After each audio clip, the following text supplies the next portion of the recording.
Stoikisme atau Stoicism adalah salah satu aliran filsafat kuno yang mengajarkan tentang kendali diri, ketenangan pikiran, dan nilai moral.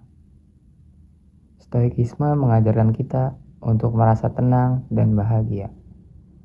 Kita harus fokus pada hal-hal yang bisa kita kendalikan dalam hidup dan menerima hal-hal yang tidak bisa kita ubah. Dengan memahami prinsip ini, kita dapat mengubah perspektif tentang hidup dan menjadi lebih mampu menghadapi tantangan dengan sikap yang lebih bijaksana dan tenang. Stoicism dimulai pada abad ketiga sebelum Masehi, tepatnya di Athena, Yunani, oleh Zeno dari Citium. Dari sekolah yang didirikannya, yaitu di Stoa Poikile, filsafat ini berkembang melalui kontribusi berbagai filsuf seperti Cleanthes dan Chrysippus. Selama era Romawi, Stoicism mencapai puncaknya melalui karya-karya monumental seperti Seneca, Epictetus, dan Marcus Aurelius. Adapun tokoh-tokoh populer Stoicism, yaitu diantaranya ada Zeno dari Citium, dimulai dari tahun 334 sampai dengan 262 sebelum Masehi. Zeno ini adalah pendiri Stoicism yang menciptakan kerangka dasar aliran filsafat ini. Lalu yang kedua ada Seneca dari 4 sebelum Masehi sampai 65 Masehi. Seneca adalah seorang orator, penulis, dan negarawan di Romawi. Yang ketiga ada Epictetus, dimulai dari tahun 55 sampai 135 Masehi. Epictetus adalah budak yang dibebaskan dari guru Stoicism yang ada di Roma.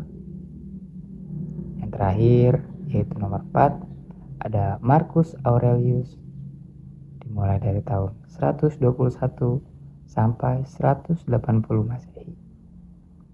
Marcus ini adalah kaisar Romawi yang juga seorang filsuf Stoicism.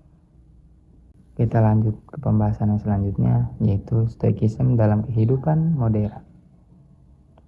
Seperti yang kita tahu, Stoicisme adalah aliran pemikiran yang tumbuh dan berkembang pada masa Yunani dan Romawi klasik. Filsafat ini dianggap sebagai salah satu aliran yang paling mulia dalam sejarah Barat. Meskipun sudah kuno, aliran ini masih cukup relevan dengan kondisi manusia yang sekarang. Adapun tujuan utama dari Stoicisme adalah hidup dengan mengendalikan emosi negatif, serta Stoicisme juga mengajarkan bagaimana hidup dengan kebajikan.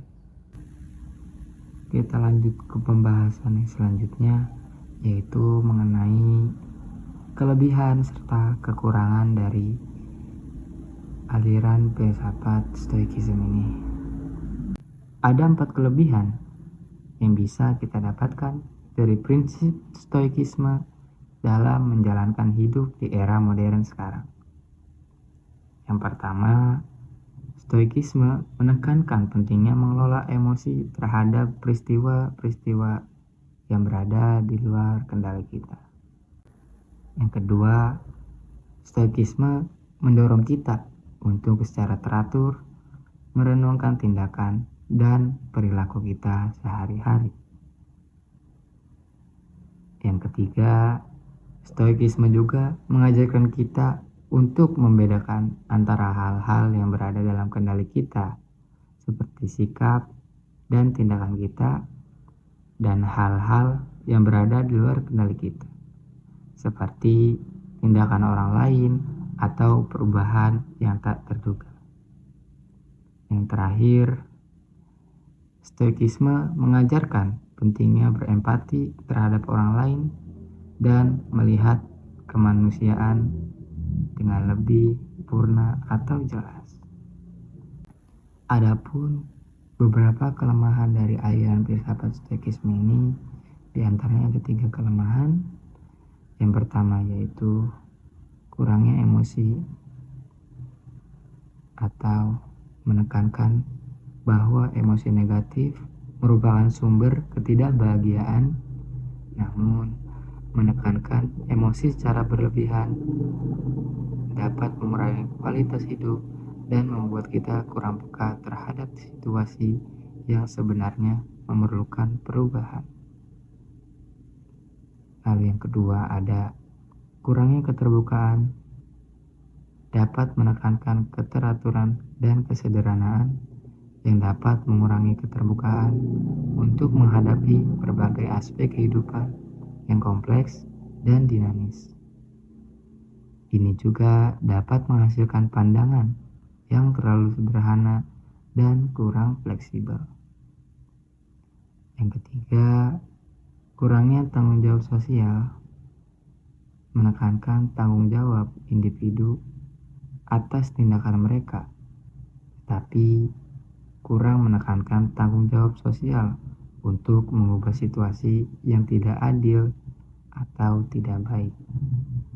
Ini juga dapat mengurangi motivasi untuk berpartisipasi dalam perubahan sosial yang lebih luas.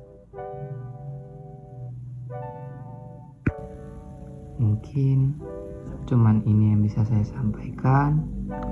Kurang lebihnya saya mohon maaf. Wabillahi taufiq wal hidayah. Wassalamualaikum warahmatullahi wabarakatuh.